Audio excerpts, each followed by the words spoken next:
Donc, bonjour à tous, aujourd'hui on se retrouve donc pour un tout premier classement, pour une saga cette fois, donc je ferai aussi des classements par filmographie, réalisateur et même d'acteurs. Donc aujourd'hui on commence par la saga Jurassic Park et Jurassic World. C'est parti!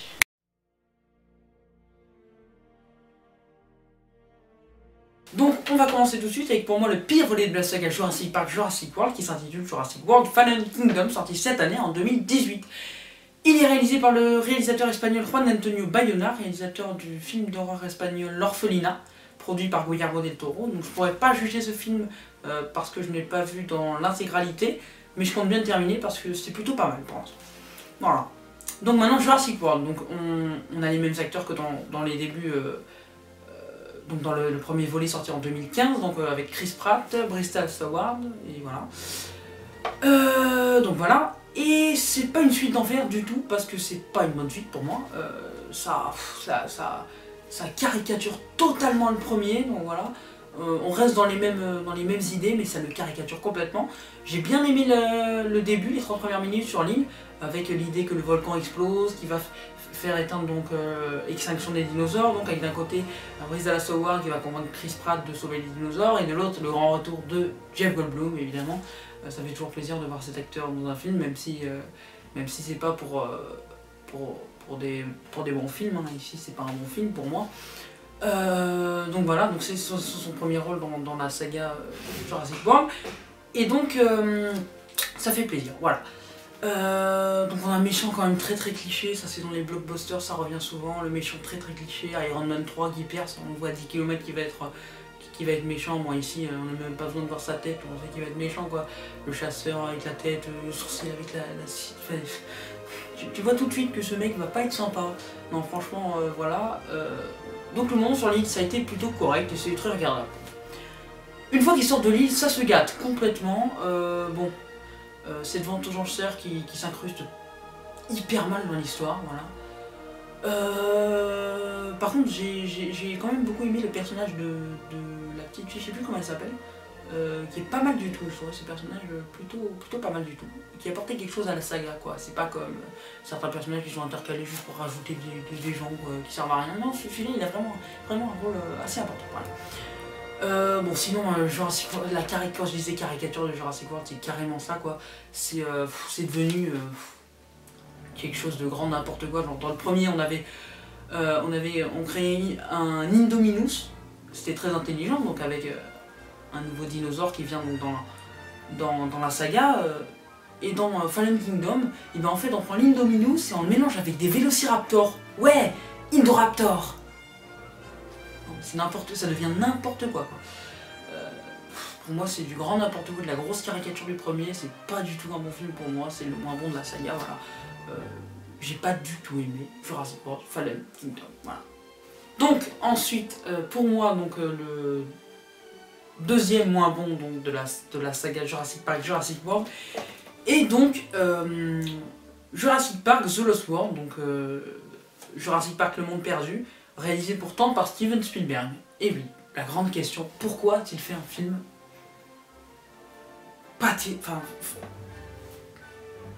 vraiment pas terrible du tout, après avoir fait un des plus grands chefs-d'œuvre de l'histoire du cinéma? Grande question. J'ai pas du tout apprécié Jurassic Park The Lost World.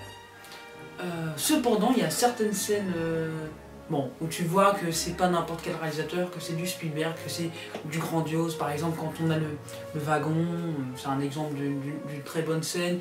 Il y a d'autres très bonnes scènes dans le film. C'est pas le problème, c'est la construction du film qui me dérange. C'est construit à l'arrache, quoi. Tu vois que le gars Spielberg, après avoir fait un des plus grands chefs-d'œuvre de l'histoire du cinéma, qui était donc Jurassic Park, qui est toujours Jurassic Park parce qu'il est pas mort, et ben il te relance un truc, donc en 97, Jurassic Park Le Monde Perdu, qui est pour moi une très mauvaise suite. Voilà, je l'ai dit, très mauvaise suite. Spielberg, très mauvaise. Il va m'en prendre plein la tête. Mais pour moi, réellement, c'est au début, j'avais peur de dire que c'était pas un bon film, enfin que c'était de Spielberg et que c'était pas une bonne suite, mais finalement je l'ai revu et non, c'est pas du tout une bonne suite. C'est du grand n'importe quoi. Le gars, en 93, il a réalisé un film chef-d'œuvre, et 97, bah, il te fait... pas un film nul, c'est pas un film nul. Il y a pas mal de bons trucs, donc voilà, mais c'est pas terrible du tout.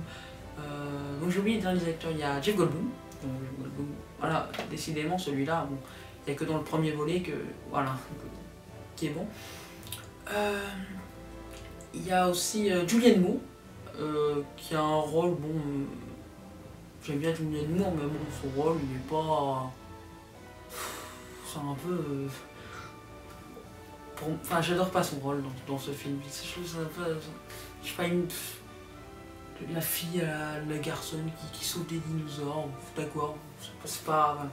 Tu vois que ce volet, il n'y a pas pris de la passion à le faire, que tu t'appliques à faire Jurassic Park, et qu'après tu fais The Lost World à l'arrache pour dire j'ai fait une suite, non, ça marche pas. Et t'as bien fait de confier ton histoire après à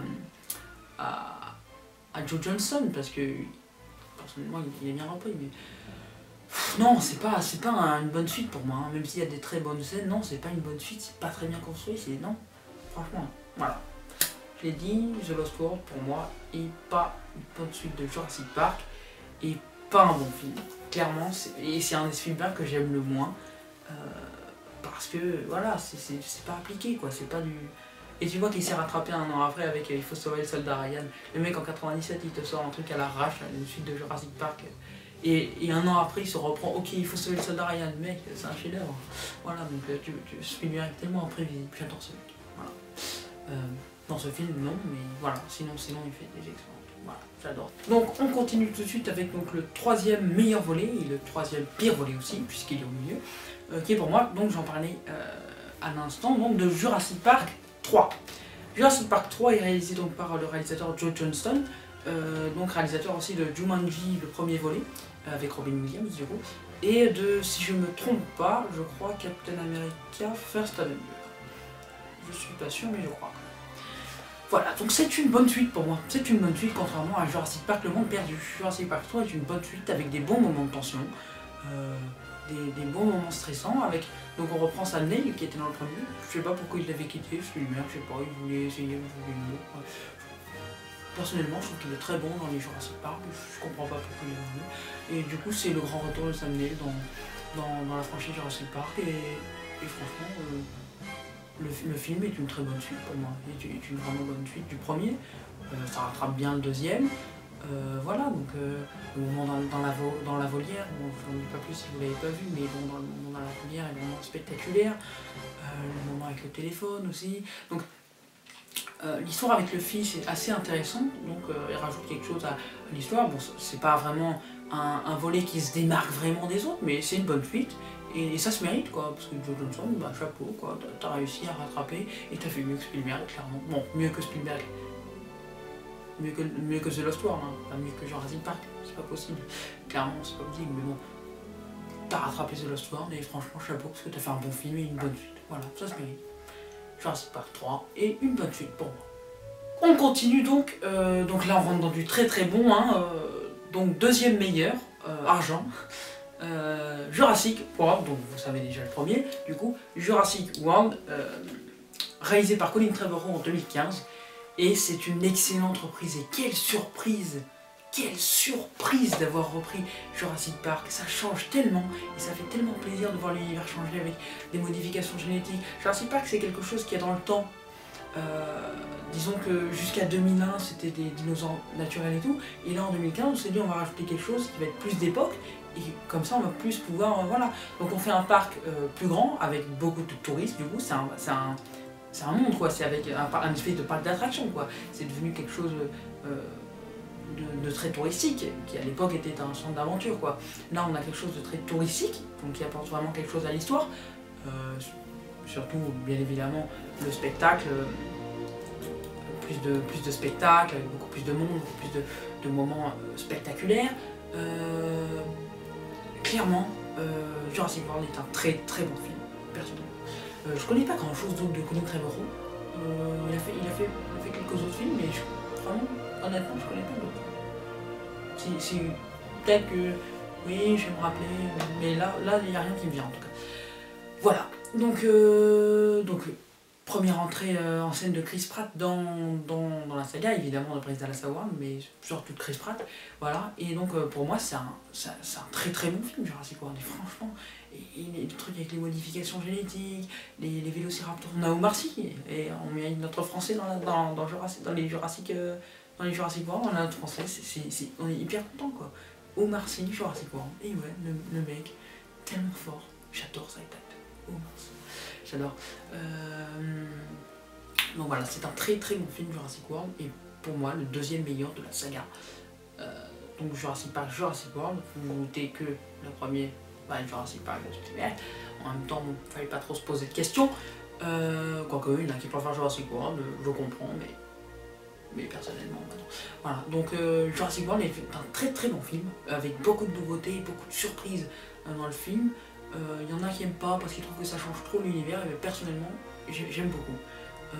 Et puis il faut vivre avec son temps, quoi. Il faut accepter que ça change, c'est comme les derniers Star Wars, il faut accepter qu'à partir du 7, ça change. Tu peux plus faire pareil, t'as plus les mêmes acteurs, les gens ils vieillissent, tu vois, comme toi, ils ont des rides à un moment, voilà. Voilà, il faut vivre avec son temps, quoi. Il faut accepter que ce soit différent, plus on avance, plus ce soit différent, voilà. Donc Jurassic Park est un très très bon film, une très très bonne suite de la trilogie Jurassic Park, et franchement, voilà, chapeau, très beau, chapeau, voilà, très très bon film, Jurassic Park, très très bon film. Et on termine donc avec évidemment le premier, le grand chef-d'œuvre de Steven Spielberg, Jurassic Park, couronné par 3 Oscars, donc évidemment, pas besoin de rappeler la filmographie de Spielberg qui est débordante. Voilà, donc avec Sam Neill, avec Jeff Goldblum, bon j'en oublie, hein, mais il y a Samuel L. Jackson aussi. Voilà, donc il y a pas mal d'excellents acteurs. Et bon voilà, bon, y a-t-il vraiment besoin de parler de Jurassic Park? Qui n'a pas vu ce film déjà? Personne. Personne, tout le monde a vu Jurassic Park, c'est pas possible de ne pas avoir vu Jurassic Park, clairement.